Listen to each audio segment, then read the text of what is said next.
జయరాం, గుత్తిలో నీ కార్యకర్తల మీటింగ్ లో నువ్వు వైసీపీని భయపెట్టి భయభ్రాంతులు చేసే విధంగా ప్రసంగాన్ని సాగించిన విషయం అందరూ కూడా చూసినారు.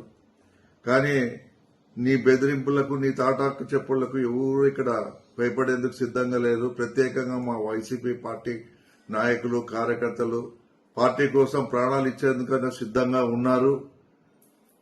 ఇన్ని రోజులు నువ్వు మా పార్టీ గురించి మమ్మల్ని టచ్ అయినంత వరకు నీ గురించి మేము ఇంతవరకు కూడా వ్యక్తిగతంగా ఎక్కడ మాట్లాడలేదు.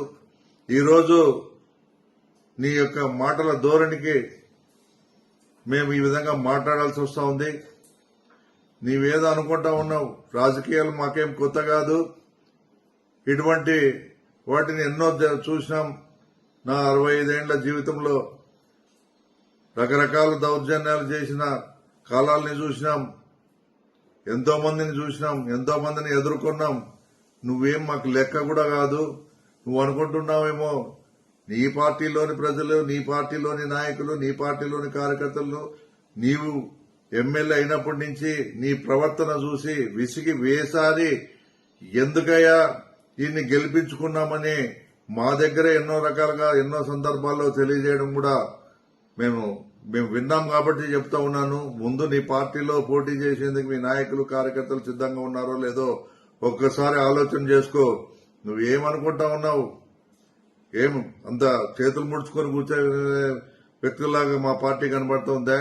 మా పార్టీ బలం, మా పార్టీ సత్తా నీకు బాగా తెలుసు. ఎందుకంటే ఆ పార్టీలోనే నీకు జగన్మోహన్ రెడ్డి గారు ప్రాణం పోసినారు. 5 సంవత్సరాలు మంత్రిగా ఇస్తే 5 సంవత్సరాలు మంత్రికి పదవి ఇచ్చిన జగన్మోహన్ రెడ్డినే వెన్నుపోటు పొడిచినావు. నీవు ఇప్పుడు మళ్ళా రెచ్చగొట్టే విధంగా మీ పార్టీ కార్యకర్తలకు ఏదో సందేశాలు ఇస్తా ఉన్నావు. నేను ఒకటే చెప్తా ఉన్నాను, వెన్నుపోటులో చంద్రబాబుని మించిపోయే రకం నువ్వు. నీ గురించి, నీ గతం గురించి, నీ చరిత్ర గురించి నాకు పూర్తి స్థాయిలో తెలుసు.